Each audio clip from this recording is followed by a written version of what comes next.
Hi there guys, I hope you are all having a good day. Now Anthony Joshua has explained what he felt like walking that tunnel as he prepared to get into the ring with Andy Ruiz Jr. That long walk where a lot of thoughts would have been going through his head. Now not a lot of fighters will talk about this because obviously they want to keep that under wraps, but Anthony Joshua has explained the pre-fight anxiety he had walking to the ring to get in with Andy Ruiz Jr.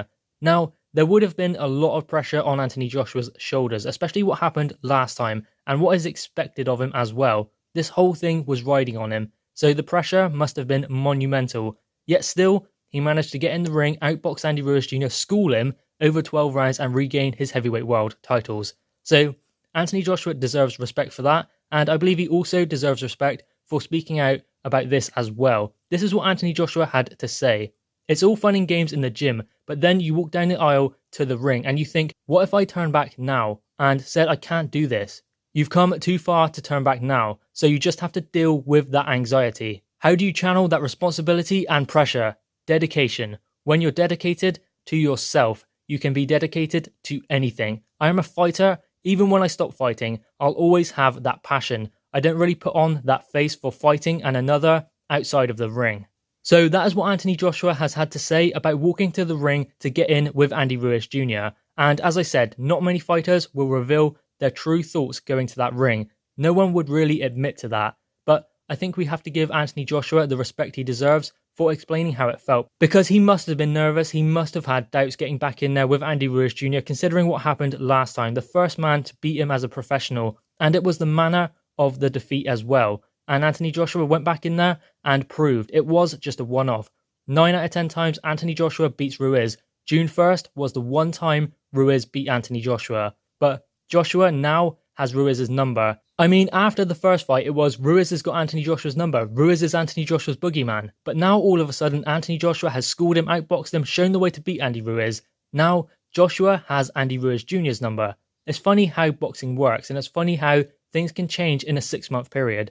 Anthony Joshua went from the top to the bottom and back to the top again, all in 2019. So he demands respect for that alone, but also for coming out and saying this and explaining what actually happened during that ring walk, because that was a long ring walk. They even said in the build-up, this is a long way to walk to the ring, especially on your own with all of those thoughts going through your head. So Anthony Joshua done well in keeping himself calm, composed. He got through the first round, managed to open up a cut on Andy Ruiz Jr., and the fight was going Anthony Joshua's way from then on. Anthony Joshua never allowed Ruiz any success. I mean, in the first fight, Ruiz only had any success when Anthony Joshua granted it to him, and Anthony Joshua granted him the opportunity to land his own shots, and that was Anthony Joshua's undoing, but he wouldn't let that happen again. There were times when Anthony Joshua wanted to trade with him. There were times when he wanted to just knock Andy Ruiz Jr. out, but that was not part of the game plan. The game plan was to outbox him, outmaneuver him, and make sure that Andy Ruiz Jr. didn't have the same success as last time. And Anthony Joshua shown his dedication, his discipline, and his maturity.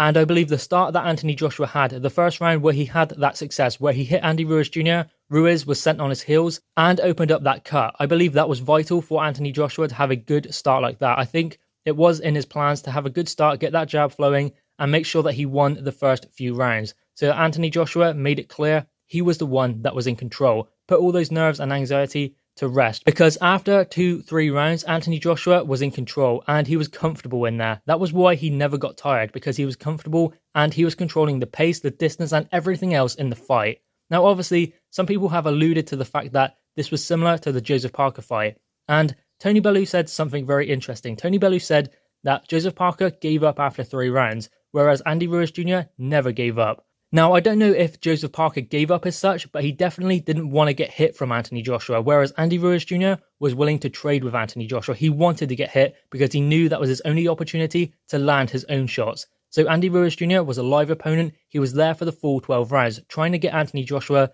to engage with him, but Anthony Joshua wouldn't because he was too disciplined and too mature to do it. So 2019 has made Anthony Joshua better. Obviously, he suffered his first career defeat, but then he won it all back again within 6 months. Obviously, depression and anxiety are horrible when you are going through them. It's very difficult and it feels like there is no light at the end of the tunnel. You really struggle to see anything clearly, but when you come out of the other side, you always come out stronger. And I think that is the story here from Anthony Joshua. He had that depression after his loss. He had that anxiety walking to the ring to get back in with the guy who gave him his first career defeat. But he pulled it off and he found light at the end of the tunnel. He managed to pull himself through, and he proved that if you're willing to keep going, if you refuse to quit, you can become better than you ever have been before, because Anthony Joshua is better now, I believe, than he was before the first Andy Ruiz Jr. fight. All of what Anthony Joshua went through in 2019 has created something completely different. I mean, obviously, it's not easy when you are going through those things. It's not easy to get into the ring, I wouldn't imagine, when you have anxiety, when you are worried about what can happen, the outcome of the fight, when all of this is riding on you. And Anthony Joshua shut all of that out and made sure it was just a boxing match. It could have been in a warehouse with no one watching, and Anthony Joshua would have done the exact same thing. Gave Andy Ruiz Jr. a boxing lesson. Guys, what are your thoughts on this? Anthony Joshua explaining his anxiety, depression, and everything he went through in the build-up to the rematch with Andy Ruiz Jr. And do you believe he is better now than he was before? Drop your thoughts in the comments below, guys. Click the thumbs up and subscribe if you are new. Thanks, guys.